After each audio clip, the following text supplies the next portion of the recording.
Thanks everyone for coming back promptly from the break. We are continuing our testimony from tax, talking about a secondary residences report that we actually received last biennium, but didn't have time to dive into. That sort of as a nice overlay with this PBR conversation. So over to you. Thank you. Jake Feldman, Senior Fiscal Analyst at the Tax Department. And I'm Rebecca Samroff, Deputy Commissioner at the Tax Department. We have a presentation on our website. We do. I think it's under my name. It is. Okay. It's got a beautiful picture of a lake house on the cover, which I found by Googling Vermont second home and picking out a pretty one.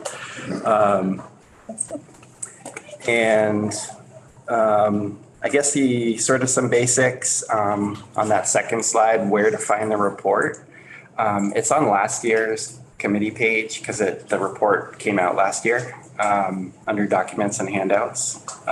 It's called the Act 73 Secondary Residences Report, I think. All of our reports are on our reports archive site.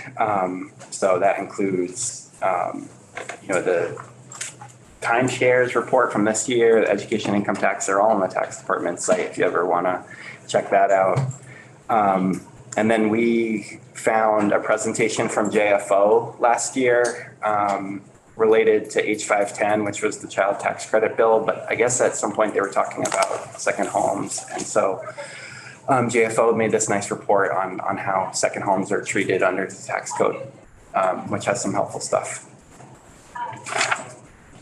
So I'm on slide 3. This slide is called "What is a secondary residence?"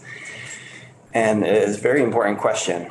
And I'm not here to offer an answer because I don't really know. But that's sort of the guiding question here. And some very big picture things that I should get out of the way is that in Vermont, property is classified as either homestead or non-homestead. That's it. Importantly, non-homestead does not mean a second home. It doesn't mean a secondary residence. It's just anything that's not a homestead. It used to be called non-residential, but then a few years ago, the name was changed to non-homestead, which is a better name. That's very important. That includes factories, apartment buildings, office buildings, hunting camps, woodland, everything else. We cannot, in the grand list, distinguish second homes right now. There is no indicator for second homes, so we do not know. There are 15 different grand list categories that are determined based on what's called the highest and best use of the property. But there's nothing to say how the property is actually used. Like, if you have a residential property, there's nothing that says like the owner was only there 2 months out of the year. Doesn't exist. So that's what we're working from right now. What does highest and best use mean?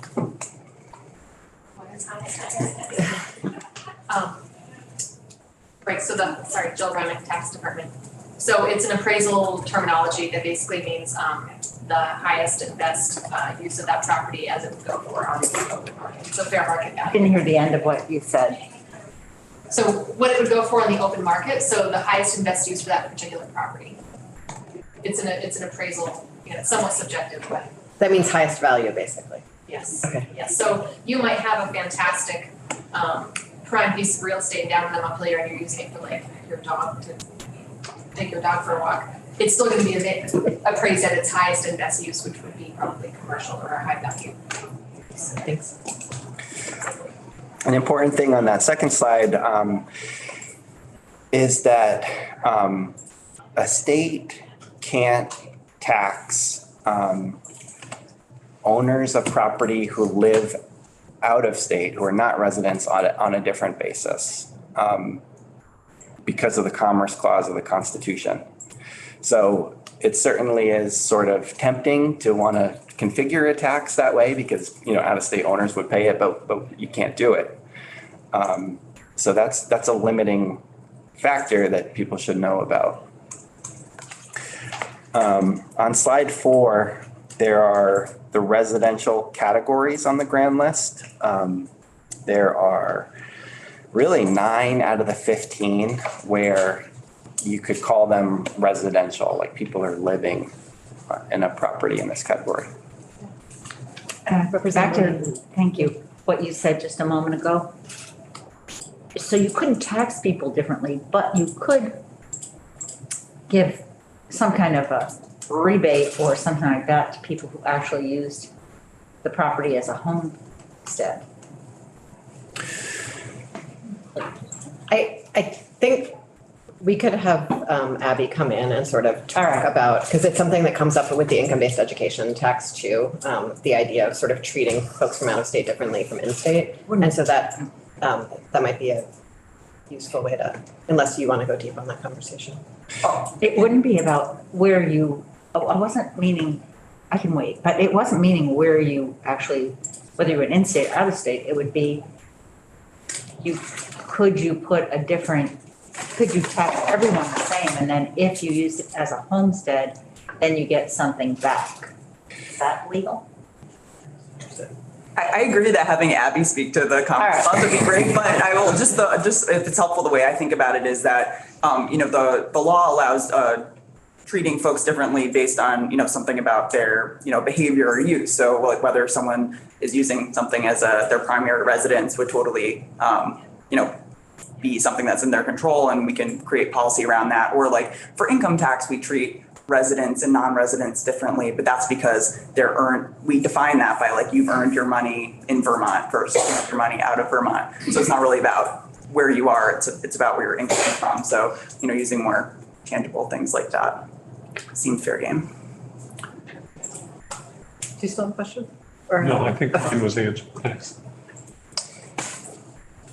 I wonder, so I think, if I understand correctly, part of the challenge around the non-homestead includes a whole bunch of things. And certainly we could try to define what a second home is. Is there another way to get at it by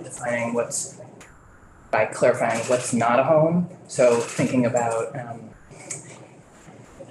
we have people declare homesteads, other ways to sort of declare businesses or sort of job creators so that we further narrow or have more categories of non-homestead. Yeah, I'm sort of imagining like a Venn diagram.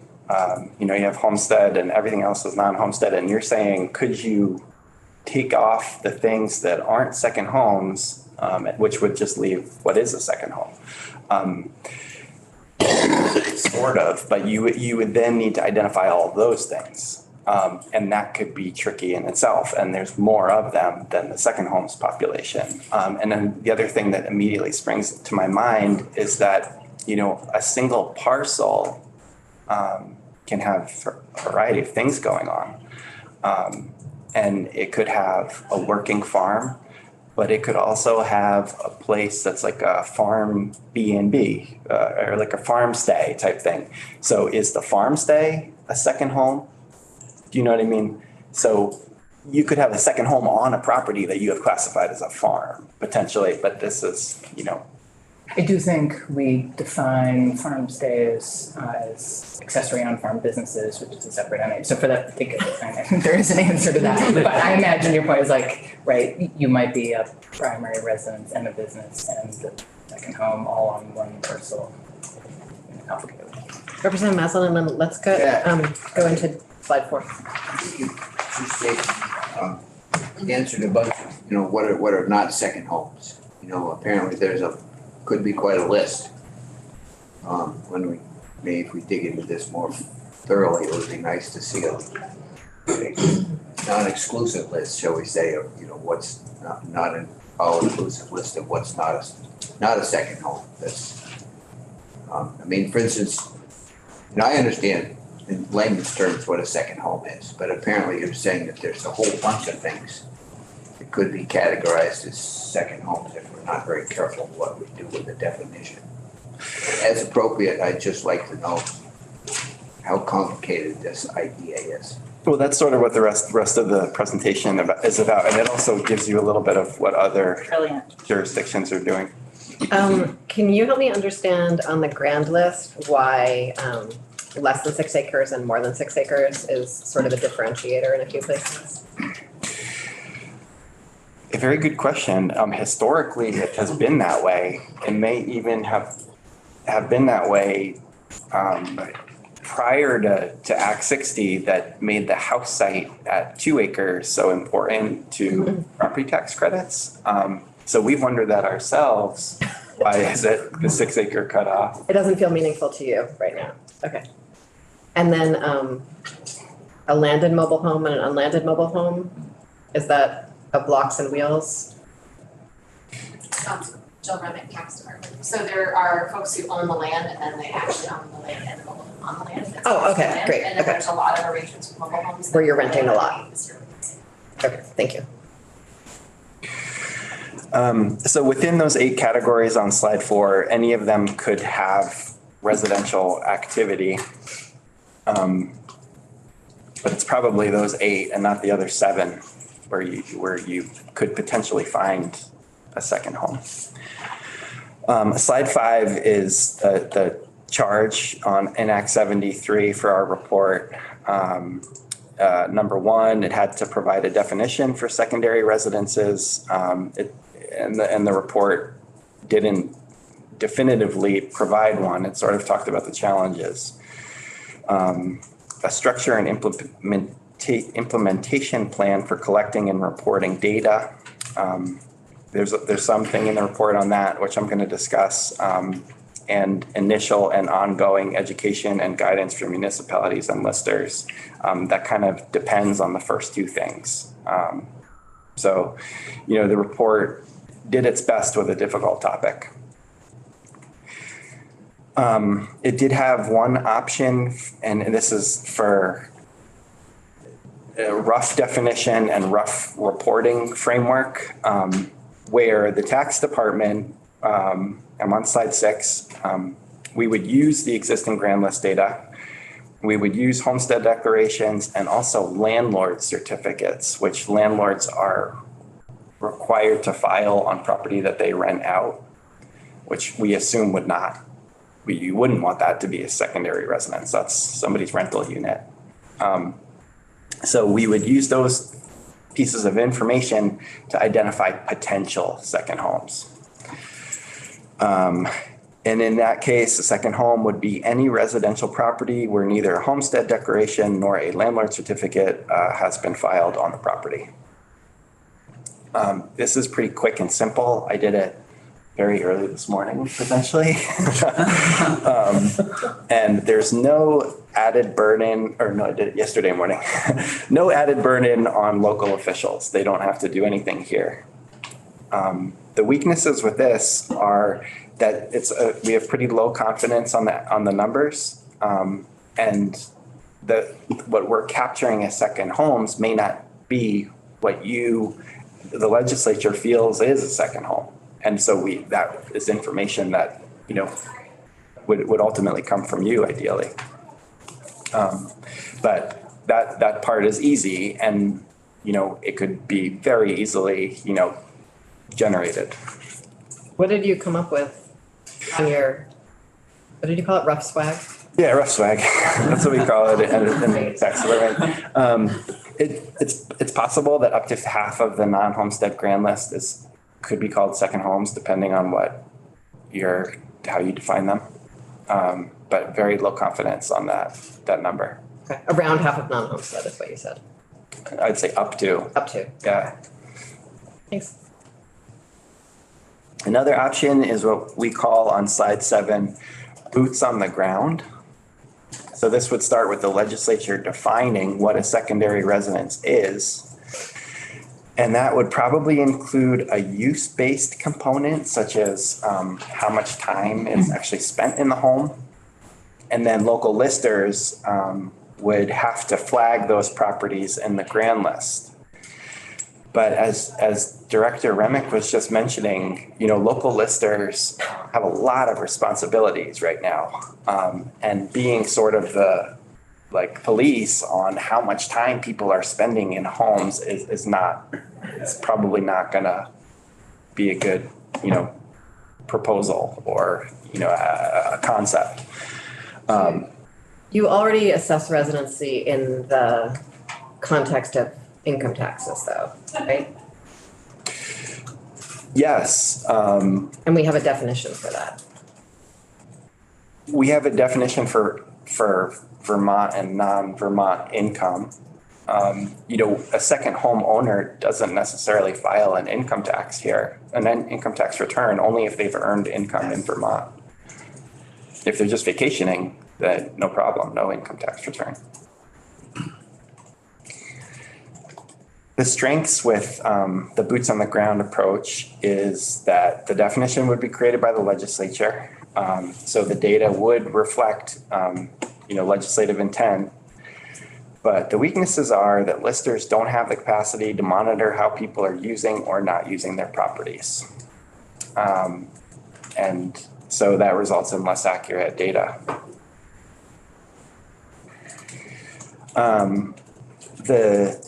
I didn't change the title of this slide, but option 3 would be a self-attestation on slide 8. 1 second. Yeah, no? Okay. Nothing. So again, this would start with the legislature creating a statutory definition and also the filing requirements for people. Then the owners of the second homes would need to annually file paperwork with either their towns or the state indicating that that property is a second home. The strengths of this one are that the definition is coming from you. The data would reflect legislative intent. This is probably the most accurate data, but the weaknesses are potentially bad compliance because it's a new expectation. The owners of secondary residences could be pretty unhappy about it. And along the lines of the compliance, like what if they don't do it? Who's there to say that they failed to file this form? How would you imagine the parallels between this type of filing and what we talked about in the context of homestead declarations 30 minutes ago? Yeah, so. And how that's sort of enforced?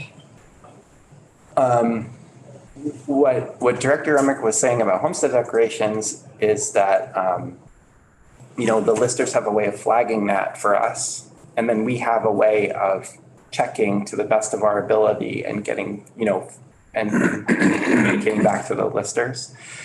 So I guess in this case, listers would have another responsibility of flagging another type of flag where it's like the person filed a homestead declaration, but we think they're a second home, or vice versa. And so then that information would get fed up to us. And then you'd have some of the same challenges with respect to confirming, which is a hard charge on our end. Reviewing information related to domicile can be time consuming.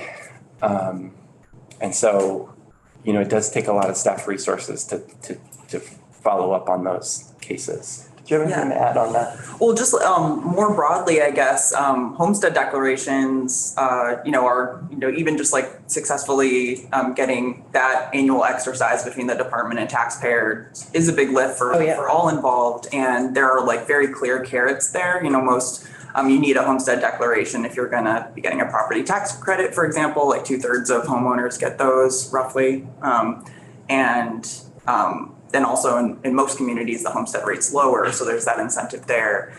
So a lot of as you've heard Craig say, we're working in a system that's 97% voluntary compliance. And that's, would certainly be, our hope and dream of any additional, protocol where folks are submitting some kind of attestation. But it would be challenging here, especially depending on how this definition is being used. If it's something that, is being considered for like a different tax rate that could be higher. Obviously, that's more of a stick than a carrot for making sure that happens. But there's there's alternatives, or we could have everyone who's not a second homeowner declare that this is an industrial property, this is a business property, this is actually a farm, which, there's different trade-offs there, like a whole new greater population that could be corresponding with us with a more complex form, with us or the towns, I should say, in this proposal.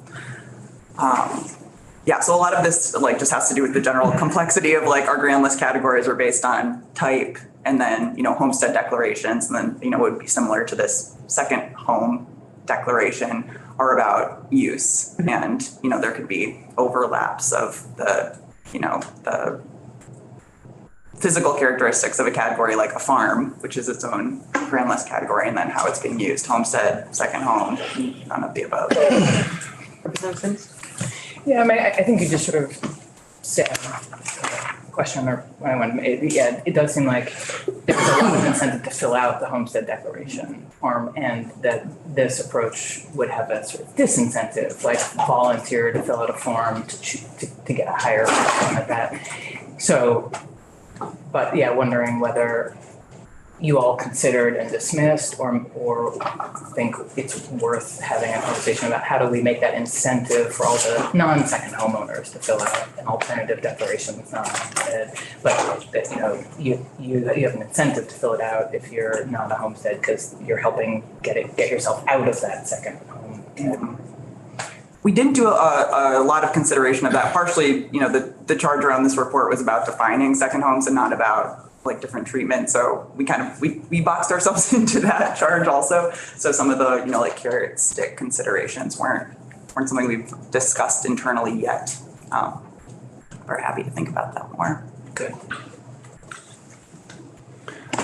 Yeah, I don't know if you want to save this for some general discussion about this, but and if so, you could tell me, but why is it we're so concerned with secondary homes? Why call them secondary homes as opposed to something like unused residential property? That's a great question. Two answers. In Norwich, there are immaculate multi-million-dollar properties that are second homes because people live somewhere else for 6 months and a day. They're paying a substantially less property tax than the people that live around all the time. And so, for instance, constituents have asked me to look into this, and you guys, tax have done some work on this ahead of whatever, but so that's one. And then there are other, Norwich being another community where people bought properties for investment and they're empty. They've taken housing off the properties in town, and they're second homes also, and they're paying a low property tax, and the effect is less housing in Norwich. So it's a question that I'm interested in digging in, and I don't know where we come out, but those are some answers that are real life examples of what's happening. I'm sure they're happening in other communities around. I do think it's worth clarifying that the tax rate on a non-homestead versus a homestead is higher or lower based on that community's education spending. Right. And not based on other, anything to do with secondary homes or not secondary homes. And so I just for the record, want to clarify that because I think there might have been some articles recently that perhaps were less than clear on that differentiation. I acknowledge that that's correct. Yes, I figured you did. I think we will have time to discuss all of these dynamics in greater. I appreciate your question because I think it's a great one. But I will have time to dig into this. I want to make sure that the team from tax finishes the presentation. Did you have something? I guess I'm just sort of thinking about the whole issue of occupancy, right? And sort of what Representative Maslin was talking about. If you've got a home that is unoccupied and was bought for investment purposes or as a second home versus you have a house, you're renting it out to someone, there's someone in there for 365 days of the year. I'm just trying to get my head around how, there's no way to tease that out with the current. That wouldn't work for a homestead declaration because it's not the owner living in the building, right? Right. So I think in my mind, the issue here is really sort of housing stock that's not being used. and housing stock that's sort of going empty and not contributing to what we need here in Vermont. And I'm just trying to wrap my head around a way that we could tease that out. And No, that's great framing. And that gets back to the earlier question is like the issue of vacancy. Like you really don't, with a limited housing supply and a population who needs housing, the vacant houses are a drag in a way. So, yeah. it could be, I don't know, maybe, and this is just a total sort of what you were talking about. You just worked up something yesterday morning, but just like an occupancy statement for buildings or residential or seasonal units that don't have a homestead declaration on them. Mm-hmm. I think that brings us really well to slide 9. Sure. So as part of our work over the summer, we had a very talented intern and we went looking if any other U.S. jurisdictions tax secondary residences because we wanted to see what their definition was. And we did find a couple. In Washington, D.C., there's like a 5% tax on what they call vacant properties, which is anything that's unoccupied for 30 days or more out of the year. And then if it's blighted, there's a surcharge on top of that.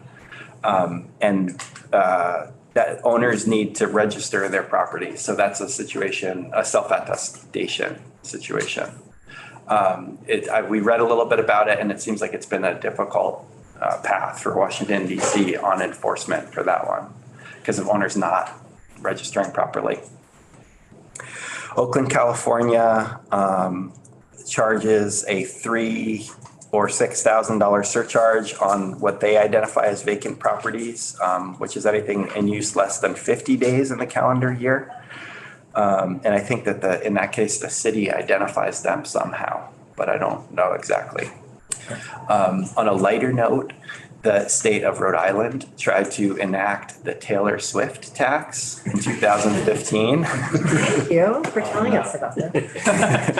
It is on like second homes worth more than $1 million. Didn't end up passing. It was the branding. Well, yeah. I was hoping somebody would, never mind. Anyway, my wife and I were talking about well, why didn't it pass? And my wife said, well, maybe the Swifties stormed the State House. That's what her joke. I thought it was very funny. So that didn't pass, but I think it was more in Rhode Island, they were concerned about a new state level tax because all their property tax is local. And the real estate community was concerned about it. They thought it probably would hamper, sales of homes. We also found a couple international examples. In the country of Wales, they can charge up to 300% surcharge on owners of empty homes and second homes. They have bizarre definitions. Empty homes are homes that are not the owner's primary residence and are not substantially furnished. Second homes are homes that are not the owner's primary residence and are substantially furnished. So I've read a lot of articles about the way investment properties are being used in Vancouver and Manhattan to some degree, and that as they're being held as sort of as capital and they are unfurnished. And there's some very vivid stories about just totally empty buildings in downtown. So I think the furnished unfurnished makes sense in the context of some sort of, international wealth hoarding in properties that we've seen across the last few years. But it is, it would be hard I imagine it would be hard for, say, the team from tax to be checking people's couch levels. Right. They use drones to fly by the windows or something. Yeah, I think Vermonters would love that. So in Vancouver, there's a 5% tax on the value of empty homes. That's another self-attestation situation. Owners of residential property, so all of residential property, have to declare how they used past tense, their property at the end of each year. Our homestead declaration happens at the beginning of the year. And in Vancouver, empty homes are residential property that is not rented or occupied as a primary residence.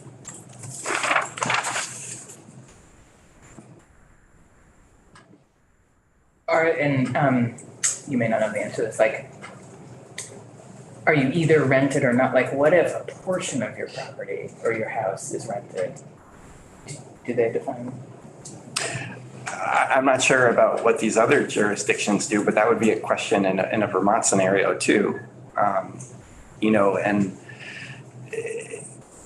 right now you can have a homestead with a non-homestead component, such as if you have an office that's like, or maybe like a dentist who lives upstairs and has a dental office on the bottom floor. The dental office is non-homestead. But you can sort of imagine like trying to define second homes that you might have properties with a bunch of things going on. So the kid could get, including what would be called a second home, or a vacant property or an unoccupied residence. So it could get quite complicated with the different combinations of possibilities. Thank you very much for your dive and for your intern. Great. We're going to take another quick break and then we will be back at 11:10 to talk about the RAND childcare financing study. Have your questions that you jotted down yesterday ready.